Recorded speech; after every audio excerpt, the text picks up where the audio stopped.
L'ambassadeur sud-africain déclaré persona non grata par l'administration Trump a reçu un accueil de héros à son retour dans son pays.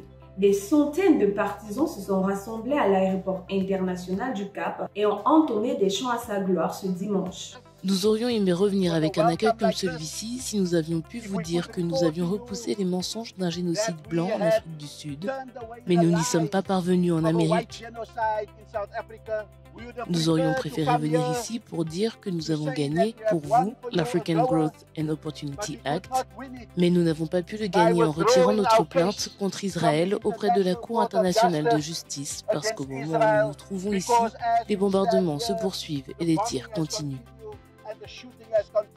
Malgré son expulsion des États-Unis, M. Rasool a déclaré qu'il était important pour l'Afrique du Sud de réparer ses relations avec le pays après que le président Donald Trump a puni l'Afrique du Sud et l'a accusé d'adopter une position anti-américaine avant même la décision d'expulser l'ambassadeur.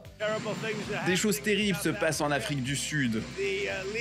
Les dirigeants font des choses terribles avec des choses horribles.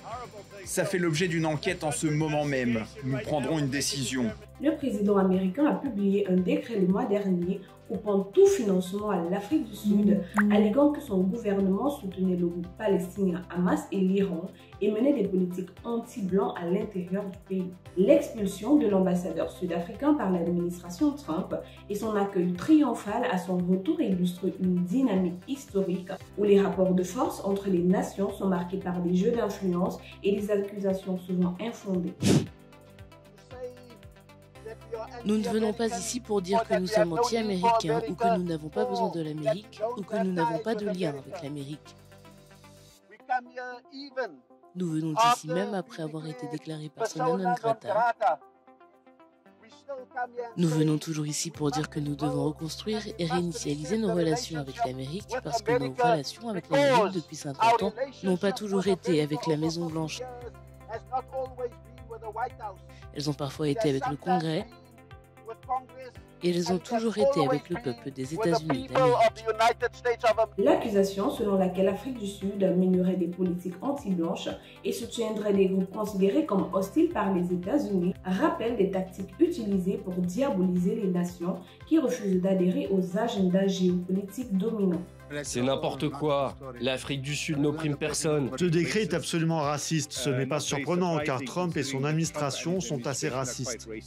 Dans l'histoire de l'Afrique, de nombreux leaders et États ont été stigmatisés de la sorte lorsqu'ils défendaient des positions souveraines, qu'il s'agisse de Patrice Lumumba, Kwame Nkrumah ou plus récemment de la position africaine sur la Palestine. Il est essentiel que l'Afrique du Sud et l'ensemble du continent africain continuent de renforcer leur autonomie diplomatique tout en maintenant des relations équilibrées avec toutes les grandes puissances du monde. L'appel de l'ambassadeur Rasool à ne pas rompre complètement avec les États-Unis est un rappel stratégique. L'Afrique ne doit pas se laisser enfermer dans une posture de rejet total, mais plutôt chercher à établir des relations fondées sur le respect mutuel et l'égalité.